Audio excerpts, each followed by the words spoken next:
Walang doubt yung sinabi mo, pare. Ako, ganun din, pare.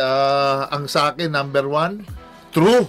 Ang laki ng improvement. Yan, walang kaduda-duda. Ang ganda ng improvement. Tumatakbo na siya.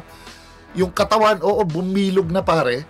Alam mo na yung hindi na siya takot makipagbanggaan. Sanay na siya sa contact.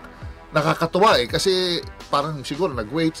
Panahon lang din talaga ang inantay natin pare-pareho. Correct. Mga kababayan natin na nung una, lahat excited. Naku, si Kai ganito. Hindi panahon lang ang magde-decide dyan. From NBL, ang journey niya, NBL, masyado lahat tayo nag-aapura. But lahat ng experience niya dyan, papunta ng Japan, papunta ng Gilas, ito na yon yung Kai Sotto. So lahat yun, nakatulong sa journey niya yon, yung experience niya sa mga coaches niya, nakita na niya yung value ng pagtumatakbo siya, pare napapasahan siya, tumakbo lang siya, nalilibre na lang siya ron, idadunk niya na lang. Tapos pangalawa, pare, yung shooting niya na, kala natin, hindi layuan, sino titira 7-3, meron palang touch, inispat lang, bang, pasok.